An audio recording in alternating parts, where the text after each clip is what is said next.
Bismillahirrahmanirrahim. Assalamualaikum warahmatullahi wabarakatuh. Sahabat yang beriman, surat Al-Fatihah adalah surat pembuka dari 114 surat yang terdapat di dalam Al-Quran.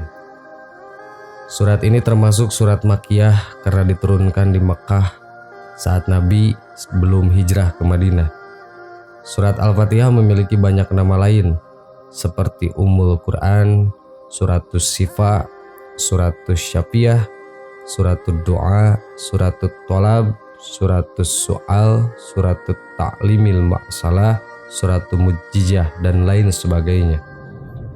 Surat Al-Fatihah sangat populer di kalangan umat Islam. Nyaris seluruh umat Islam hafal surat ini di luar kepala. Karena sebagai surat pembuka, juga karena hanya terdiri dari 7 ayat. Meskipun begitu, surat ini mencakup intisari ajaran-ajaran Al-Quran. Abu Sa'id Rafi Ibnul Mu'alla radhiyallahu an pernah bercerita. Abu Sa'id berkata, Rasulullah berkata kepadaku, maukah aku ajari sebuah surat paling agung dalam Al-Quran sebelum kamu keluar dari masjid nanti? Beliau pun berjalan sembari menggandeng tanganku. Tatkala kami sudah hampir keluar, aku pun berkata, wahai Rasulullah, engkau tadi telah berkata, aku akan mengajarimu sebuah surat yang paling agung dalam Al-Quran. Maka beliau bersabda, surat itu adalah Alhamdulillahirabbil alamin atau surat Al-Fatihah. Itulah Sab'ul Masyani, 7 ayat yang sering diulang-ulang dalam sholat, serta Al-Quran Al-Azim yang dikaruniakan kepadaku, hadis riwayat Bukhari. Tentu saja banyak sekali keutamaan dalam surat Al-Fatihah. Sebagai contoh, kami akan mengisahkan kisah nyata seseorang yang sering mengamalkan surat Al-Fatihah dan langsung merasakan keajaibannya. Kisah nyata keajaiban surat Al-Fatihah atau amalan dahsyat pelancar rezeki. Kisah nyata ini dialami oleh Pak Gonim yang di PHK dari pekerjaannya.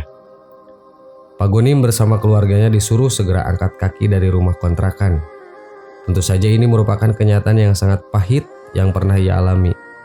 Tak ada lagi proses diplomasi, negosiasi, atau musyawarah. Semua buntu. Dan jalan satu-satunya adalah segera angkat koper dari kontrakan. Sebab Pak Siregar atau pemilik kontrakan harus segera menyerahkan rumah yang ditempati Pak Gonim itu kepada pihak bank sebagai konsekuensi dari ketidakmampuannya membayar hutang. Kabarnya proses penyitaan rumah akan dilakukan esok harinya sekitar pukul 9 pagi. Pak Gonim tak bisa berbuat apa-apa dengan kenyataan yang tengah dihadapinya. Apalagi Pak Siregar juga tengah dililit hutang. Dengan penuh kesedihan, Pak Gonim dan istrinya juga 3 buah hatinya yang masih kecil. Anak pertama duduk di kelas 3 SD, anak kedua masih kelas 1 SD, dan ketiga masih balita. Segera membereskan rumah dan mengepak barang-barang yang bisa dibawa. Jika keesokan harinya belum ditemukan jalan keluar, Pak Gonim sudah merencanakan barang-barang tersebut akan dititipkan pada tetangga untuk beberapa hari sebelum diangkut ke rumah orang tua istrinya di luar kota. Ia sendiri menginap di masjid dekat rumah. Kebetulan ia sering ke masjid dan sudah kenal baik dengan ketua DKM di sana. Malam harinya, Pak Gonim tidak jadi berangkat ke masjid karena melihat sang istri tidak henti-hentinya menangis. Sangat wajar karena kejadian itu di luar dugaan. Melihat istrinya yang sangat sedih, Pak Gonim mengajaknya sholat berjamaah Isya di tengah rumah kontrakan. Bagi Pak Gonim dan istrinya, sholat kali ini terasa begitu khusyuk. Pak Gonim berdoa sementara istrinya dan anak-anaknya mengamini. Singkat cerita, akhirnya mereka tertidur saat malam telah berlalu. Saat terbangun pada subuh hari, sekitar jam 4, dilihatnya si ulung yang bernama Rafi sedang sholat. Tak pernah keduanya melihat Rafi sholat tahajud. Mereka kaget sekaligus kagum. Saat Rafi berdoa, Pak Gonim dan istrinya mendengar anak yang baru kelas 3 SD itu mengulang-ulang bacaan surat Al-Fatihah. Mungkin ratusan kali atau bahkan lebih, sambil mengadahkan tangan ke atas. Rafi tidak membaca doa apapun selain Al-Fatihah. Selesai sholat, Rafi berkata pada ibunya, Bu, Rafi pernah mendengar dari Pak Ustadz kalau Allah senang mendengar surat Al-Fatihah. Rafi baru ingat tadi malam. Ya udah, Rafi minta sama Allah dengan Al-Fatihah itu supaya tidak jadi pergi dari sini. Mendengar penuturan Rafi yang masih kecil itu, ibunya hanya mengiyakan dengan mata berkaca-kaca. Iya, semoga saja nak, jawab sang ibu. Tadi sangka, Selepas sholat subuh, ponsel jadul milik Pak Gonim berdering. Ternyata Pak Mugni, mantan bosnya di kantor, menelpon. Mereka berbincang agak lama. Perbincangan itu seperti mengabarkan kebahagiaan. Itu terlihat dari perubahan air muka Pak Gonim yang tadinya kuyu menjadi cerah kembali, penuh cahaya kebahagiaan. Setelah lama bincang-bincang dengan Pak Mugni, Pak Gonim segera menghampiri istri dan anak-anaknya. Ia pun merangkul Raffi dengan mata berkaca-kaca. "Doamu dikabulkan, Nak. Alhamdulillah, hari ini kita jadi pindah dari sini. Tapi pindahnya ke rumah yang lebih bagus dari rumah ini," kata Pak Gonim. Mantan bosnya yang bernama Pak Mugni itu menawarkan pekerjaan baru, yaitu mengurus salah satu villa miliknya yang baru direnovasi. Villa itu terbilang mewah, luas, dan letaknya sangat strategis. Ketika Pak Gonim mengungkapkan kondisi yang tengah dialaminya, mantan bosnya itu langsung menyuruhnya untuk segera pindah. Sungguh sangat ajaib. Maha besar Allah dengan segala firman-Nya. Allah menolong Pak Gonim dan keluarganya lewat perantara surat Al-Fatihah. Sahabat yang beriman, itulah kehebatan surat Al-Fatihah. Wallahu a'lam. Assalamualaikum warahmatullahi wabarakatuh.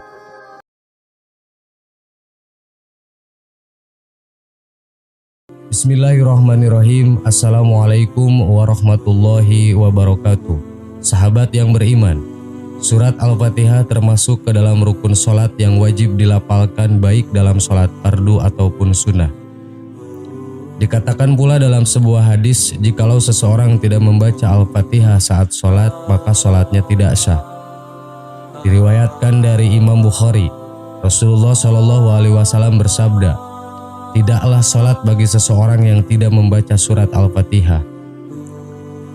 Dalam surat Al-Fatihah ayat 7 disebutkan terdapat jalan yang diridhoi dan jalan yang dimurkai Allah. Siratal ladzina an'amta 'alaihim ghairil maghdubi 'alaihim waladdallin, yaitu jalan orang-orang yang telah Engkau beri nikmat kepada mereka, bukan jalan mereka yang dimurkai dan bukan pula jalan mereka yang sesat. Quran surat Al-Fatihah ayat 7. Siapakah mereka yang diberikan nikmat oleh Allah dan siapakah mereka yang dimurkai Allah dan mereka yang sesat? Sejarah turunnya surat Al-Fatihah. Surat Al-Fatihah merupakan surat pertama yang berada dalam Al-Quran. Namun meskipun terletak di awal Al-Quran, surat Al-Fatihah bukanlah surat pertama yang turun. Surat yang terdiri dari 7 ayat ini merupakan salah satu surat Makkiyah, yakni surat yang turun ketika Nabi Muhammad SAW berada di kota Mekah. Salah satu dalil penguatnya yaitu berada di surat Al-Hijr ayat 87 yang berbunyi, "Walaqad atainaka sab'am minal mas'ani wal Qur'anil azim." Artinya, dan sesungguhnya kami telah berikan kepadamu 7 ayat yang dibaca berulang-ulang dan Al-Quran yang agung. Dari surat tersebut menunjukkan bahwa surat Al-Fatihah diturunkan sebelum surat Al-Hijr yang juga di Mekah. Maka dari itu surat Al-Fatihah pun juga Makkiyah. Menurut berbagai pendapat ulama bahwa surat Al-Fatihah merupakan inti dari ajaran dari Al-Quran atau disebut sebagai Ummul Quran. Maka dari itu surat ini diberikan paling awal di Al-Quran seperti yang disebutkan dalam hadis riwayat At-Tirmidzi dan Abu Hurairah sebagai berikut. Surat Alhamdulillah yaitu Al-Fatihah adalah Ummul Quran, Ummul Kitab dan Asba'ul Mas'ani, hadis riwayat Tirmidzi dari Abi Hurairah. Selain itu dari Abu Sa'id Rafi bin Al-Mu'alla radhiyallahu anhu berkata, Rasulullah SAW berkata padaku, "Maukah aku ajarkan engkau surat yang paling mulia dalam Al-Quran sebelum engkau keluar masjid?" Lalu beliau memegang tanganku, maka ketika kami hendak keluar, aku berkata, "Wahai Rasulullah, sesungguhnya engkau mengatakan aku akan mengajarkanmu surat yang paling agung dalam Al-Quran." Beliau menjawab, "Alhamdulillahirabbil alamin. Segala puji bagi Allah Rabb semesta alam dan Al-Quranil Azim, Al-Quran yang mulia yang telah diberikan kepadaku." Hadis riwayat Bukhari. Dari penjelasan turunnya surat Al-Fatihah ini menjadi bukti akan agungnya surat tersebut sehingga sampai dijadikan rukun dalam sholat. Dalam surat Al-Fatihah ayat 7 yang berbunyi, "Siratal ladzina an'amta 'alaihim ghairil maghdubi 'alaihim waladdallin." Artinya, yaitu jalan orang-orang yang telah engkau beri nikmat kepada mereka, bukan jalan mereka yang dimurkai dan bukan pula jalan mereka yang sesat. Ayat ini memperjelas bahwasannya makna orang yang dianjurkan dalam meminta jalan yang Allah Subhanahu wa taala beri nikmat kepada mereka di dalamnya, dan untuk dihindarkan dari jalan yang dimurkai Allah di dalamnya juga. Yang dimaksud orang yang sesat merupakan orang yang sebenarnya mempunyai hati yang lembut dan masih bisa diajak kembali dalam ajalan yang benar. Sementara orang yang dimurkai Allah adalah orang-orang yang tahu akan kebenaran namun tidak mengikuti kebenaran tersebut. Di dalam beberapa tafsir populer seperti tafsir Al-Jalalain, tafsir Al-Qurtubi, tafsir Ibnu Katsir dan lain-lain menafsirkan Al-Maghdub atau orang yang dimurkai adalah orang Yahudi dan Ad-Dhalin adalah orang-orang yang tersesat adalah Nasrani. Menurut kalangan ulama tafsir sufi seperti Ibnu Arabi, Al-Maghdub alaihim ialah mereka yang terhenti di dalam pengabdian lahiriah dan terhijab oleh nikmat rahmaniyah dan kenikmatan lahiriah. Mereka tidak dapat merasakan kenikmatan lahiriah dan keindahan batin karena terjebak di dalam alam pikiran seperti kaum Yahudi. Sedangkan yang dimaksud ad-dhalin yaitu mereka yang terjebak di dalam pengabdian yang bersifat serba kebatinan, yang sesungguhnya tidak lain adalah juga menghijab dirinya dengan Tuhan. Mereka juga tidak bisa merasakan kebahagiaan dan kedamaian paripurna karena terlalu berorientasi kepada substansi batiniah seperti halnya orang-orang Nasrani. Surat Al-Fatihah juga mempunyai kedahsyatan.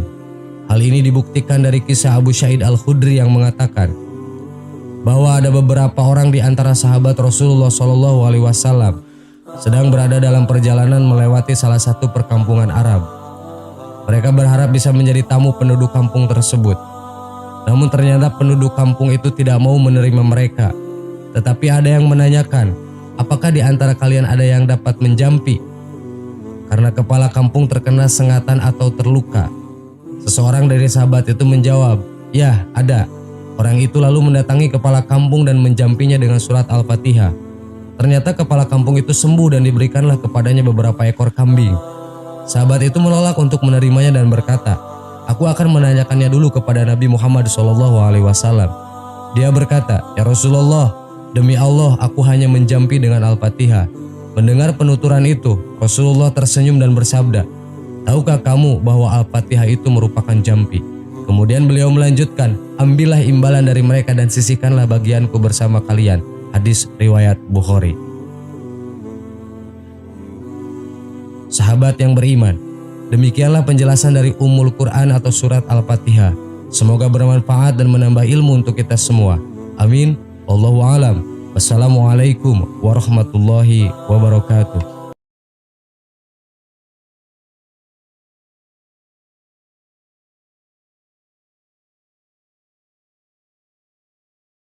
Subhanallah walhamdulillah wa la ilaha illallah wallahu akbar. Subhanallah